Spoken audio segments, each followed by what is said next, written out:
Good morning student हम lesson number 8 क्षेत्रीय आकांक्षाएं पढ़ रहे थे।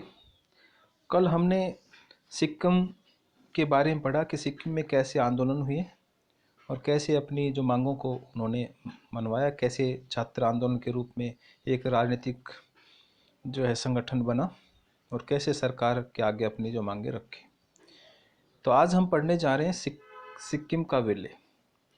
आज़ादी के समय सिक्किम को भारत की शरणागति प्राप्त थी। इसका मतलब यह कि जब सिक्किम भारत का अंग तो नहीं था, लेकिन वह पूरी तरह से स्वप्रभु राष्ट्र भी नहीं था।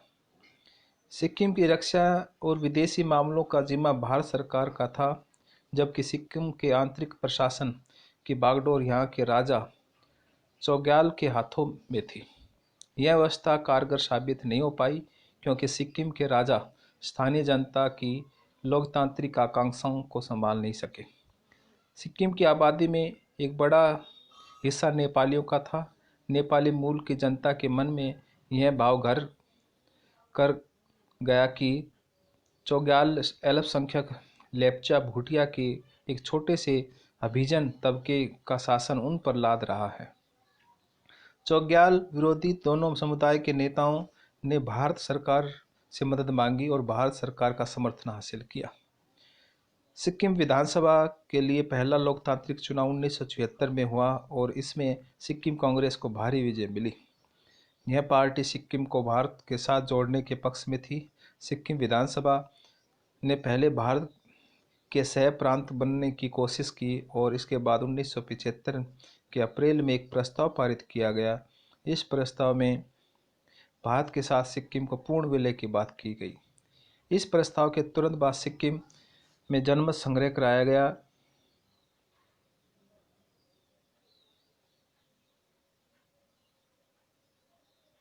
और जनमत संग्रह में जनता ने विधानसभा के फैसले पर अपनी मुहर लगा दी। भारत सरकार ने सिक्किम विधानसभा के अनुरोध को तत्काल मान लिया और सिक्किम भारत का 22वां राज्य बन गया।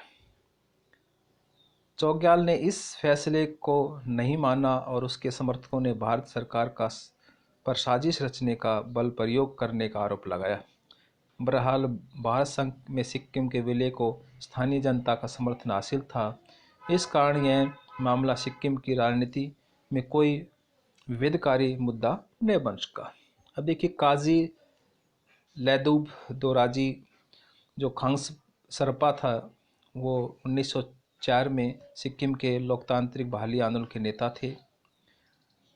सिक्किम प्रजामंडल जो एक सिक्किम राज्य कांग्रेस के संस्थापक 1962 में सिक्किम नेशनल कांग्रेस की स्थापना, चुनाव में विजय के उपरांत सिक्किम के भारत में विलय के समर्थक, एकीकरण के बाद सिक्किम कांग्रेस का भारतीय राष्ट्रीय कांग्रेस में विलय, जो इनका काजी लैंतुप का बहुत ज़्यादा योगदान रहा।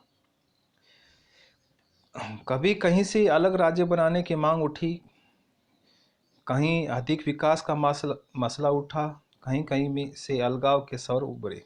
1980 के बाद के दौर में भारत की राजनीति इन तनावों के घेरे में रही। समाज के विभिन्न तबकों की मांगों में पटरी बैठा पाने की लोकतांत्रिक राजनीति की क्षमता की परीक्षा हुई। हम इन उदाहरणों से क्या सबक सीख सकते हैं? पहला और बुनियादी सबक तो यही है कि क्षेत्रीय आकांक्षाएं लोकतांत्रिक राजनीति का अभिन्न अंग है। क्षेत्रीय मुद्दे की अभिव्यक्ति कोई असामान्य अथवा लोकतांत्रिक राजनीति के व्याकरण से बाहर की घटना नहीं है। ग्रेट ब्रिटेन जैसे छोटे देश में भी स्कॉटलैंड, वेल्स और उत्तरी आयरलैंड में क्षेत्रीय आकांक्षाएं उभरी। स्पेन में बास्क लोगों और श्रीलंका में तमिलों ने अलगाववादी मांग की। भारत एक बड़ा लोकतंत्र है और यहाँ विभिन्नताएं भी बड़े पैमाने पर हैं। अतः भारत को क्षेत्रीय आकांक्षाएं से निपटने की तैयारी लगातार रखनी होगी।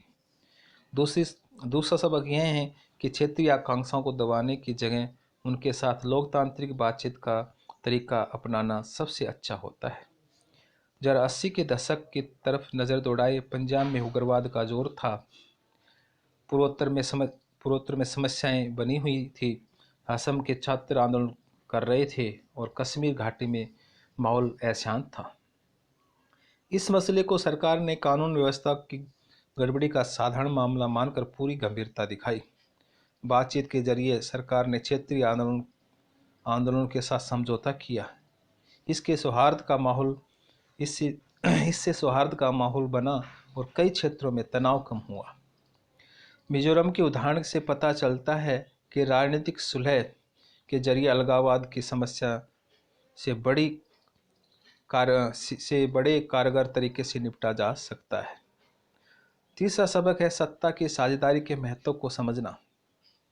सिर्फ लोकतांत्रिक ढांचा खड़ा कर लेना ही काफ़ी नहीं है, इसके साथ ही विभिन्न क्षेत्रों में दलों और समूहों को केंद्रीय राज्य व्यवस्था में हिस्सेदारी बनाना भी ज़रूरी है। ठीक इसी तरह यह कहना भी नाकाफ़ी है कि किसी प्रदेश अथवा क्षेत्र को उसके मामले में स्वायत्तता दी गई।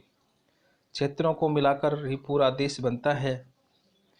इस कारण देश की नीति के निर्धारण में क्षेत्रों की बातों को वजन दिया जाना चाहिए। यदि राष्ट्रीय स्तर के निर्णयों के क्षेत्रों को वजन नहीं दिया गया तो उनमें अन्याय और अलगाव का बोध बनेगा।